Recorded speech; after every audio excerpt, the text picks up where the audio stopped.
It's Kirsty from Adeline Country Cottage, and we are back doing Tales of a Cottage Diary, and we're jumping straight into it right now, and just going straight into making the signatures for the journals.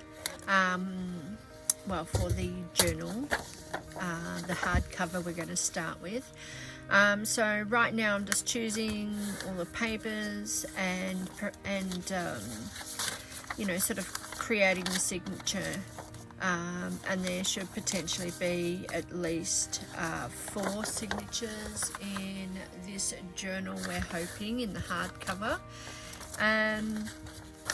Now it's just a case of just adding different layers of colour to vintage papers, to tea-dyed papers, and, you know, potentially just making different pages for your signature, whether that be with printables. Now this is one of my printables in that collection, which is available on my website if you're interested in making the journal.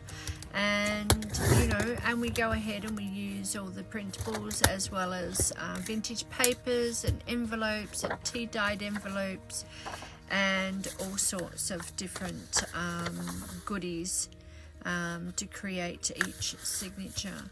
So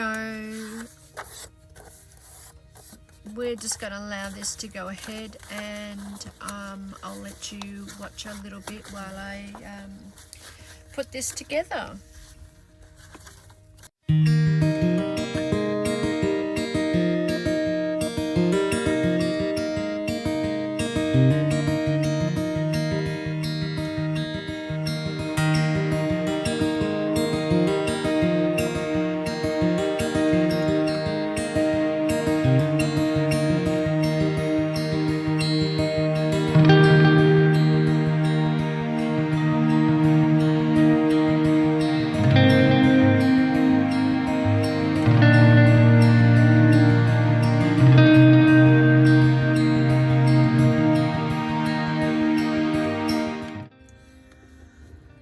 Okay, I'm back.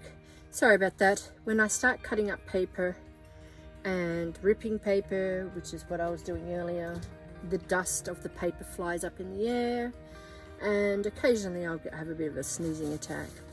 But it didn't help because I had, was it yesterday? The day before, we had quite a bit of wind, and I had the door open in here, and it was stirring up all the dust, or blowing it all in here. So, but anyway. Getting back to it. So that's one signature I think is ready and done. I do like the blue, that, although I might actually swap this out. I will see. I do like the idea of having a bit of blue in each signature. So let's moving on to the next one. We definitely know that we want these two together, so we're just going to just fold those just straight up. Which way is that? I don't know which way I printed it. It would help if I put my glasses on. Where are those babies? What do I do with them? Oh, in my pocket. Good on you.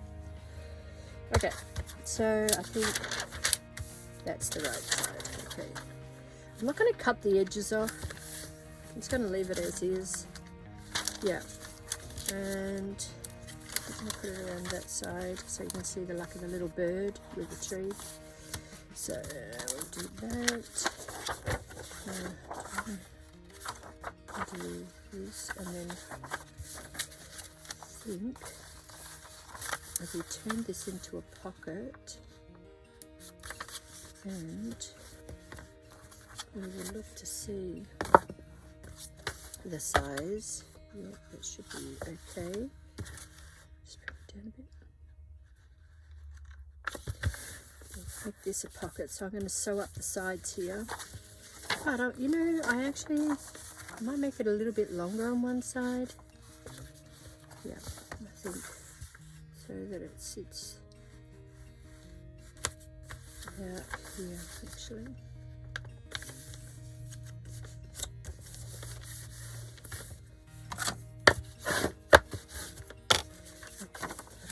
flip it that way, so that one end of the signature,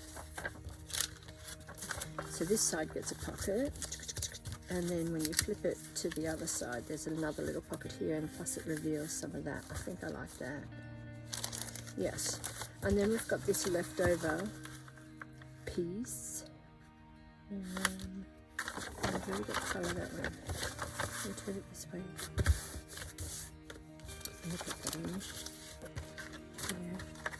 Yeah. And I've got one of these left, so I need to swap out a piece of paper. But we'll swap out that. I'll get that. That's another iron-on one. So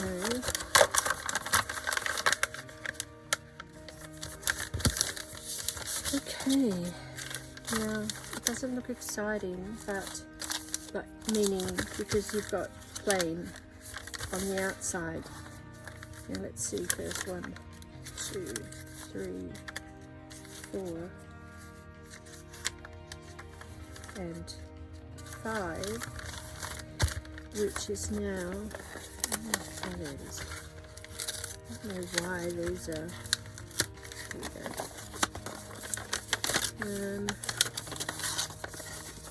What do I do it in half. I might cut that.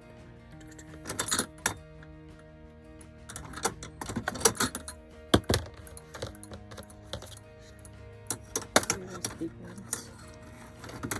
So, back to the trusty scissors. Let's fold that in half, shall we? Now, do we want the pocket on the middle, or do we want it that way? I'm thinking that way. And then I'll cut that so that they flip up. I'm just trying to knock this out. Should I cut it there? Cut it there. And then each one of those can still shut close from that side and or that side. And then we can create another pocket on the inside. Yeah, I think I'm going to do that. Yeah. So we're going to flip it this way. Alright. And just going to take off a little bit that way.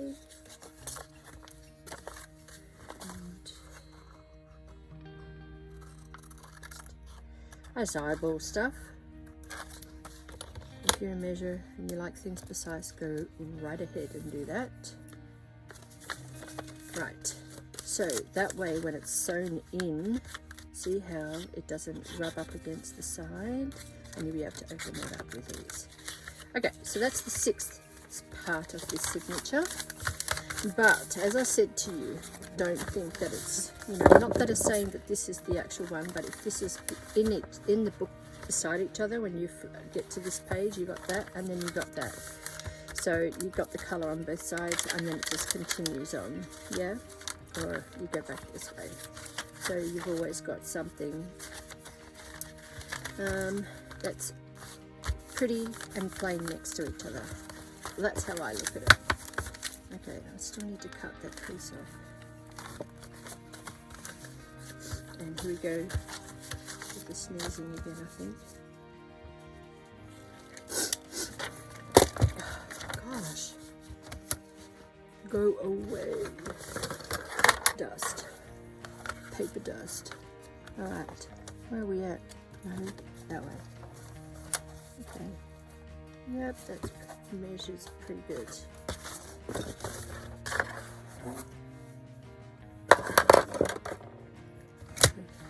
Straighten it up. Bit of aggression. Like a bit of aggression. In my paper. Cutting my paper, that is. Right. So that should be all worked out now. That's the next one. Right, I'm going to go and I'm going to fix up the next 2 signatures and I'll be right back. Okay, so I have folded them all and turned them into their lovely 4 signatures. I kind of still think that maybe perhaps 4 might be, you know, once you put everything in, I think that should be enough. See how it closes in like this? It needs the time to expand like that. The only other thing is that also, see how, like I'll leave the book just like that and the signatures in. See how they sit slightly over here? So they're the papers that I might just cut down, but the rest of them, if you can probably see that they're all, it's just these white ones. Oh, actually, and this tea-dyed one. But yeah, it's generally just those white ones that are actually just slightly sitting out. So I'm going to go through them all, work out which ones. And I mean, look, even that one there where it's the tracing paper, see how it's actually got a line here? I can potentially cut that down and that will fit perfect. So that's all good. So yes, so that is right there, the signatures. I think we're going to pull a Jessica and we're going to sew all the bits and pieces, like sew all the tabs on, stick all the tabs on, ready to go. And then it will be from there we will start creating some ephemera out of these. You know, we might sew some. I was actually thinking, you know, like maybe like a little booklet we can actually just pop in. Yeah, so I'm going to go ahead and prepare everything ready. I need to find some fabrics that are going to match the journal. Look, I won't even bore you with the stitching of it together. I might come back and it might be already done. There are many tutorials out there. I think I've got a couple of my own on my own channel that teaches you how to stitch the journals together. Jessica's a good one to go and look at that. She has some really good tutorials on how to, the different types of stitching, I think. But yeah, so as I said, I'm going to sew on all the different tabs and get all that stuff all sewn on now. I think Jessica's idea of doing it first makes a whole lot of sense, and I don't know why I didn't think of that in the first place. I generally get it all, sew it all in, and then I tried to tip the book in to the sewing machine and start sewing. I'm thinking, you're a doodle brain. In Australia we say a dickhead. Okay, so a dickhead, being a dickhead by trying to tip it into the sewing machine and trying to sew it while it's all stitched in. It makes no sense, but yeah. So we're going to go and do that. I'm going to stop rambling and yeah, and I'm going to go and look for some fabrics. So I'll see you next time. Toodles!